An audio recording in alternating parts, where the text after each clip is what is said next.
اسے کہا ریان کو دے دینا. آنکھیں کھلی کی کھلی رکھا, رک یہیں پہ. اندر گیا, لباس تبدیل کیا, وضو کر کے باہر آیا. کیا لگا زحمت ہوئی تجھے میرے دروازے پہ, میں معذرت چاہتا ہوں, تجھے اپنے دروازے پہ روک کے رکھا, میں لباس تبدیل کر چکا ہوں, وضو کر چکا ہوں, تھوڑی دیر کے لیے گھوڑے سے اتر, مجھے وہ آنکھیں چومنے دے جس سے تو نے مولا کو دیکھا ہے, مجھے وہ ہاتھ چومنے دے جس سے تو نے مولا کو ہاتھوں کو ہاتھ لگائے. یہ پریشان ہو گیا تھا, کون سے مولا ہے؟ اسے کہا یہ کیا تمہیں صاحب العمر نے نہیں دیے؟ کیا لگا کون سے صاحب العصر؟ کیا وہ امام زمان تھے؟ اسے کہا تو وہاں مل کے آیا, تجھے پتہ ہی نہیں؟ مجھے جو جب بھی کوئی مشکل ہوتی ہے میں انہی کو بلاتا ہوں. میں نے تو ابھی رات کو کہا تھا مولا 40 دینار کا قرضہ ہے, مجھے واپس دینا ہے. صبح سے پہلے اس نے واپس بھیج دیا.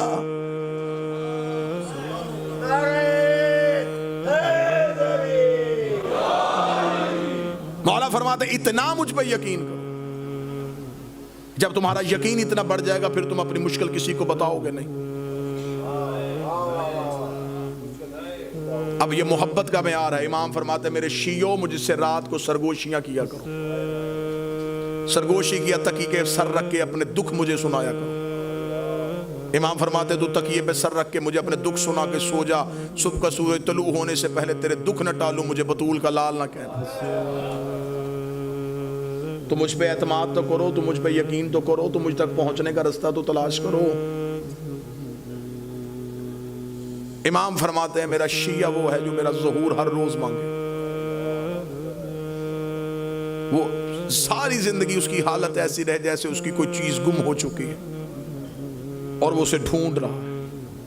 شیعہ بھی اور اسے یہ بھی پتا ہو کہ میرے وقت کا امام کہیں نہ کہیں خون رو رہا ہے. پھر اس کے دل میں یہ طلب ہونی چاہیے کہ میں امام تک کسی نہ کسی طریقے سے پہنچوں. ملاقات امام سے ہے, قبلہ تشریف فرمائے. ملاقات ممکن بھی ہے, ہاں امام ملتے ہیں ہر کسی سے اس کی معرفت کے مطابق, اس کے عرفان کے مطابق.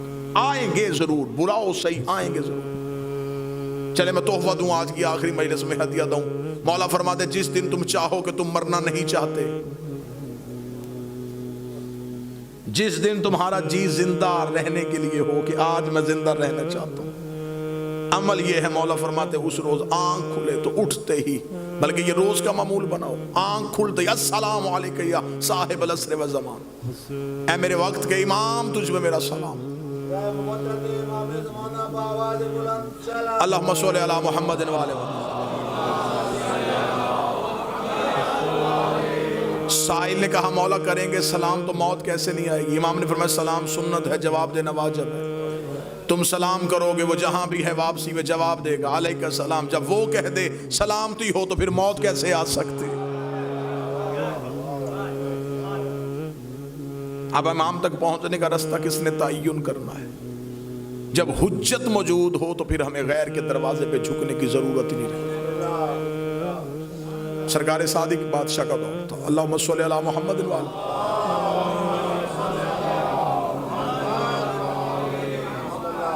ایک شخص نے غصے میں اپنی عورت کو طلاق دے دی. شہر کے علماء سے حل پوچھا, انہوں نے حل بتایا, تسلیم نہ کرنے کے لیے ذہن تیار تھا. اپنے شہر سے نکل گیا اور مدینے پہنچ گیا. جب مدینے پہنچا تو اس نے لوگوں سے کہا کہ یہاں پہ رسول کا کون سا بیٹا ہے؟ ان کا رسول کا ایک بیٹا ہے, نام ان کا جعفر, لقب ان کا صادق ہے. انہوں نے کہا میں ان سے ملنا چاہتا ہوں, اس سے میں نے اس مسئلے کا حل پوچھنا ہے. اب حجت تک پہنچنے کا رستہ بتانے لگا کہ کیا توکل کیا چاہیے, اعتماد کیا چاہیے. اس نے کہا میں امام سے ملنا چاہتا ہوں اور پوچھنا چاہتا ہوں کہ میرے اس مسئلے کا حل کیا ہے. وہاں کے رہنے والے لوگوں نے کہا کیا تو آسان سمجھتا ہے امام سے ملنا؟ حکومت نے پابندی لگائی ہوئی ہے, امام سے ملاقات کا تصور بھی نہیں. امام کو گھر میں نظر بند کیا ہوا ہے, گلی میں مخبروں نے گھر لیے ہوئے ہیں, فوجیوں کے پہرے ہیں, سپاہیوں کا ہجوم ہے, تو امام تک نہیں پہنچ سکتا.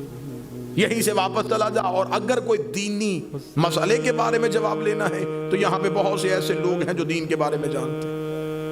اس نے کہا نہیں, جب وارث دین موجود ہے تو پھر میں کیوں کسی کے پاس جاؤں؟ انہوں نے کہا پھر تو ان سے تو نہیں مل سکتا, ان سے تو ملنے پہ پابندی ہے. میں واقعہ پڑھتا جاؤں گا اور آپ نے آج کے دور میں اسے دیکھتے چلے جانا یہ کہاں کہاں نشانیاں دے گا. اس نے کہا جب امام موجود ہے تو میں کیوں پوچھوں, میں امام تک پہنچوں گا. انہوں نے کہا پھر تو امام سے تو نہیں مل سکتا کیونکہ ان سے ملنے پہ پابندی ہے. اس نے کہا پابندی بتا رہی ہے کہ یہ سچا ہے، اس لیے کہ جھوٹ پہ کبھی پابندی نہیں ہوتی، پابندی ہمیشہ حق پہ ہوتی. لہٰذا میں امام تک پہنچوں گا، ہر صورت پہنچوں گا. اب یہ جب بھی اس گلی میں داخل ہو، فوجی روکیں، سپاہی روکیں، خوف میں آ جائے، ڈر جائے، واپس آ جائے. ایک کتاب میں روایت ہے 1 ماہ، ایک میں روایت ہے 3 ماہ تک مدینے کے باہر رہا. ایک سوال کے جواب کے لیے امام کے شہر میں موجود تھا، مسلسل مدینے میں پھرتا رہا، صرف ایک ہی مقصد، امام سے ملاقات ہو جائے، امام سے ملاقات ہو جائے، امام سے ملاقات. اور امام موجود ہیں اور ملاقات نہیں ہو. اب تھک گیا، مدینے کے باہر بیٹھا تھا اور یوں شہر کی طرف دیکھ رہا تھا اور اپنے روح کے اندر سے باتیں کر رہا تھا کہ میری کون سی غلطی ہے، موجود بھی ہیں آپ، اور مجھے یہ بھی خبر ہے کہ آپ کو بھی پتا ہے کہ میں آیا ہوں، آپ جانتے بھی ہیں کہ میں آپ کے شہر میں ہوں، پھر آپ مل کیوں نہیں رہے؟ ابھی یہ باتیں کر رہا تھا، یہ قریب سے سبزی فروش گزرا. اس نے سبزی فروش کو روکا. کہاں جا رہا ہے تو؟ اسے کہا مدینہ آبادی میں. کیا کرتا ہے؟ اسے کہا سبزی بیچتا ہوں. کبھی محلہ بنی ہاشم میں بھی گیا ہے؟ اسے کہا روزانہ جاتا ہوں. تجھے کوئی نہیں روکتا؟ اسے کہا مجھے کس نے روکنا ہے، میں سبزی فروش ہوں، میں تو اپنے کاروبار کی غرض سے آتا ہوں. وہ جو فوجی اور سپاہی کھڑے وہ تجھے کچھ نہیں کہتے؟ اسے کہا انہیں خبر ہے کہ میرا امام سے کوئی سروکار نہیں. اسے کہا رک، یہیں پہ رک. سبزی بیچے گا؟